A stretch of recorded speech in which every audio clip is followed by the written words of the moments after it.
सूतजी बोले, हे महर्षियों, ब्रह्मा जी के इन वचनों को सुनकर मुनियों में श्रेष्ठ नारद जी प्रसन्न मन से भगवान शंकर का स्मरण करते हुए आनंदपूर्वक कहने लगे। नारद जी बोले, हे ब्रह्मन, हे विधाता, हे विष्णु के शिष्य, हे महाभाग, हे महान बुद्धिमान, आपने शिवजी की अद्भुत लीलाओं का वर्णन किया है जो अत्यंत प्रेरणादायक है।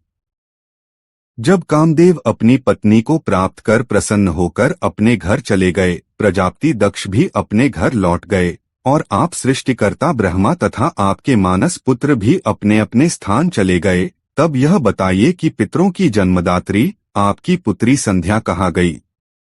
उसने क्या किया? उसका विवाह किस पुरुष के साथ हुआ? इन सभी बातों को कृपया विस्तार पूर्वक कहिए और संध्या के चरित्र का विशेष वर्णन कीजिए। सूतजी बोले, जब ब्रह्मा जी ने नारद जी के इन भक्तिपूर्ण वचनों को सुना तो वे भगवान शंकर का स्मरण करते हुए भक्तिभाव से उत्तर देने लगे। ब्रह्मा जी बोले, हे मुनि, अब संध्या का संपूर्ण शुभ चरित्र सुनिए। इस कथा को सुनने से सभी स्त्रियां पतिव्रता धर्म का पालन करने वाली हो जाती हैं। वह संध्या जो पूर्वकाल में मेरे मन से उत्पन्न हुई थी, तपस्या करके शरीर त्यागने के बाद अरुंधति के रूप में प्रतिष्ठित हुई। उस बुद्धिमती और उत्तम व्रत का पालन करने वाली संध्या ने मुनिश्रेष्ठ मेधातिथि की कन्या के रूप में जन्म लिया। उसने ब्रह्मा, विष्णु और महेश्वर के निर्देशानुसार महात्मा वशिष्ठ को अपने पति रूप में स्वीकार किया। वह पतिव्रता धर्म का पालन करने वाली वंदनीय, पूजनीय और करुणा की मूर्ति थी। नारद जी बोले, हे ब्रह्मन, वह संध्या क्यों, कहाँ और किस उद्देश्य से तपस्या करने गई थी? उसने किस प्रकार शरीर त्याग किया और मेधातिथि की कन्या बनी? और किस प्रकार ब्रह्मा, विष्णु और शिव द्वारा बताए गए उत्तम व्रत का पालन करते हुए महात्मा वशिष्ठ को अपने पति रूप में स्वीकार किया? कृपया यह सब विस्तार से बताइए। हे पितामह, मुझे अरुंधति के चरित्र को सुनने की अत्यंत उत्सुकता है। कृपया इसे विस्तार पूर्वक और यथार्थ रूप से वर्णन करें ताकि मेरी जिज्ञासा शांत हो सके। ब्रह्मा जी बोले, हे नारद, पहले जब मैंने अपनी पुत्री संध्या को देखा तो मेरा मन काम से आकृष्ट हो गया, लेकिन भगवान शिव के भय से मैंने तुरंत ही उस विचार को त्याग दिया। उस समय कामदेव के बाण से घायल होकर संध्या का चित्त और मन को वश में रखने वाले महात्मा ऋषियों का भी मन डगमगा गया था। उसी समय शिवजी द्वारा मुझ पर किए गए उपहासपूर्ण वचन सुनकर और ऋषियों का चित्त मर्यादा से हटकर चंचल होता देखकर संध्या अत्यधिक दुखी हो गई। वह इस बात से दुखी थी कि उसे विवाह योग्य नहीं समझा गया।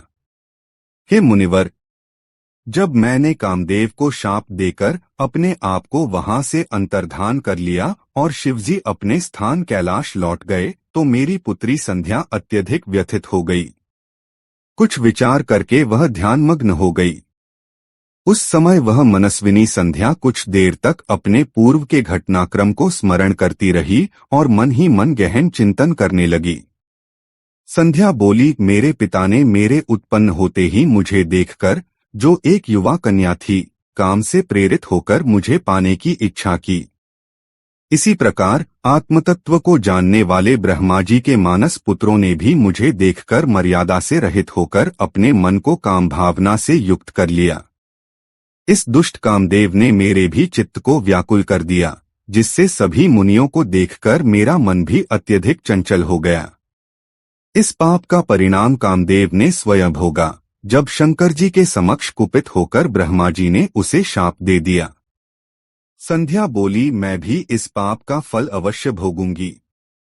इसलिए इस पाप से शुद्ध होने के लिए मैं भी कोई उपाय करना चाहती हूँ, क्योंकि मुझे देखकर मेरे पिता और सभी भाई प्रत्यक्ष रूप से कामभाव से मेरी अभिलाषा करने लगे। इसलिए मुझसे अधिक पापिनी और कोई नहीं हो सकती। उन सबको देखकर मेरे भीतर भी मर्यादा से रहित होकर कामभाव उत्पन्न हो गया और मैं अपने पिता और भाइयों को पति के समान मानने लगी। अब मैं इस पाप का प्रायश्चित करूंगी। वेद मार्ग के अनुसार मैं अपने शरीर को अग्नि में आहुति के रूप में समर्पित कर दूंगी। मैं इस पृथ्वी पर एक मर्यादा स्थापित करूंगी ताकि भविष्य में कोई भी शरीरधारी जन्म लेते ही कामभाव से युक्त न हो। इसके लिए मैं कठोर तपस्या करूंगी और उस मर्यादा को स्थापित करने के बाद अपना शरीर त्याग दूंगी। मेरे जिस शरीर को देखकर मेरे पिता और भाइयों में कामाभिलाष उत्पन्न हुई, उस शरीर का अब मेरे लिए कोई प्रयोजन नहीं है। जिस शरीर से मैंने अपने पिता और भाइयों में कामभाव उत्पन्न किया, वह शरीर अब पुण्य कार्यों के लिए उपयुक्त नहीं हो सकता। यह सोचकर संध्या चंद्रभाग नामक श्रेष्ठ पर्वत पर चली गईं, जहां से चंद्रभागा नदी प्रवाहित होती है। इसके बाद जब मुझे ज्ञात हुआ कि संध्या तपस्या के लिए उस श्रेष्ठ पर्वत पर गई हैं, तो मैंने अपने समीप बैठे हुए मन को वश में रखने वाले, सर्वज्ञ, ज्ञानयोग में पारंगत और वेदांग के ज्ञाता अपने पुत्र वशिष्ठ से कहा। ब्रह्मा जी बोले, हे पुत्र वशिष्ठ, मेरी यह मनस्विनी पुत्री संध्या तपस्या करने का संकल्प लेकर गई है। तुम उसके पास जाओ और उसे विधिपूर्वक दीक्षा प्रदान करो। हे मुनिसत्तम, पहले यह संध्या तुम सभी, मुझे और स्वयं को भी काम भावना से युक्त देखकर विचलित हो रही थी, परंतु अब इसके नेत्रों की चपलता समाप्त हो चुकी है।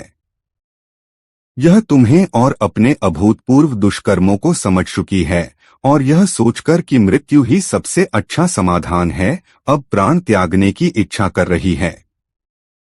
अब यह साध्वी तपस्या के द्वारा अमर्यादित प्राणियों में मर्यादा स्थापित करना चाहती है। इसी उद्देश्य से यह चंद्रभाग नामक पर्वत पर तपस्या करने गई है। हे तात, यह तपस्या की विधियों को नहीं जानती, इसलिए उसे जिस प्रकार का उपदेश देकर उसके अभीष्ट की प्राप्ति कराई जा सकती है, वैसा करो। हे मुनि, तुम अपने वर्तमान रूप को छोड़कर दूसरा शरीर धारण कर लो और उसके पास जाकर उसे तपस्या की विधियों का प्रदर्शन करके सिखाओ, क्योंकि उसने यहाँ पहले मेरे और तुम्हारे वर्तमान रूप को देख लिया है। इस कारण इस रूप में वह तुमसे कुछ भी शिक्षा ग्रहण नहीं करेगी, इसलिए तुम दूसरा रूप धारण करो। ब्रह्मा जी बोले, हे नारद, इस प्रकार दयालु मुनि वशिष्ठ ने मेरी आज्ञा प्राप्त की और तथास्तु कहकर संध्या के समीप चले गए। वहां पहुंचकर वशिष्ठ जी ने देवसर नामक उस सरोवर को देखा, जो मानसरोवर के समान दिव्य गुणों से परिपूर्ण था, और उसके तट पर तपस्या में लीन संध्या को भी देखा। उज्ज्वल कमलों से युक्त वह देवसर और उसके तट पर स्थित संध्या इस प्रकार शोभा पा रहे थे, मानो प्रदोष काल में चंद्रमा और नक्षत्रों से सुसज्जित रात्रि का दृश्य हो। वशिष्ठ जी कौतूहल से भरे हुए उस सुंदर भावों वाली संध्या को देखकर बृहल्लोहित नामक सरोवर की ओर देखने लगे। उन्होंने चंद्रभाग पर्वत के शिखरों से निकलकर दक्षिण की ओर समुद्र की ओर प्रवाहित होने वाली चंद्रभागा नदी को देखा। यह नदी पर्वत के विशाल पश्चिमी भाग को तोड़ते हुए उसी भव्यता से समुद्र की ओर जा रही थी, जैसे हिमालय से गंगा समुद्र में प्रवाहित होती है।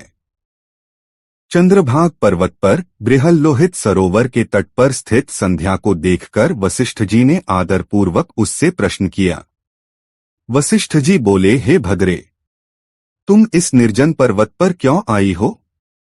तुम किसकी पुत्री हो और यहाँ क्या करने की इच्छा रखती हो? तुम्हारा मुख पूर्ण चंद्रमा के समान होते हुए भी मलिन क्यों हो गया है? यदि कोई बात गोपनीय न हो तो मुझे बताओ, क्योंकि मैं उसे सुनने के लिए उत्सुक हूँ। ब्रह्मा जी बोले, वशिष्ठ जी के इन वचनों को सुनकर उन्हें तेजस्वी अग्नि के समान प्रज्वलित ब्रह्मचारी और जटाधारी देखकर संध्या ने आदरपूर्वक उन्हें प्रणाम किया।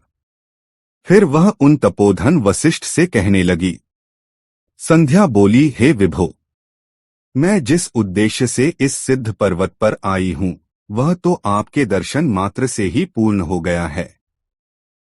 हे ब्राह्मण, मैं इस निर्जन पर्वत पर तपस्या करने के लिए आई हूँ। मैं ब्रह्मा जी की पुत्री हूँ और संध्या नाम से प्रसिद्ध हूँ। यदि आपको उचित लगे तो मुझे उपदेश दीजिए। मैं तपस्या करने की इच्छा रखती हूँ। मेरे पास और कुछ भी गोपनीय नहीं है। संध्या बोली, मैं तपस्या की कोई विधि जाने बिना ही इस तपोवन में आ गई हूँ।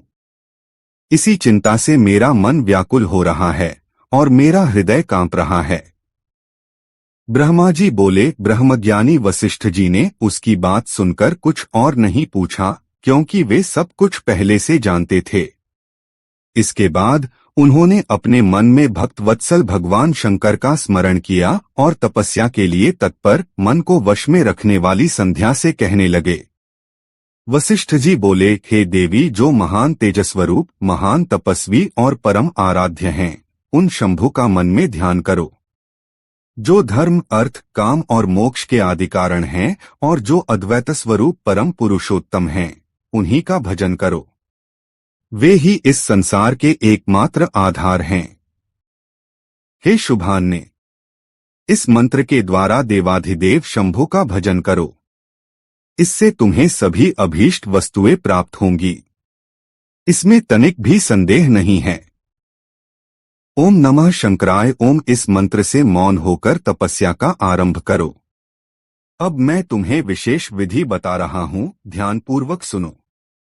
तुम्हें मौन रहकर स्नान करना चाहिए और मौन रहकर ही सदाशिव की पूजा करनी चाहिए।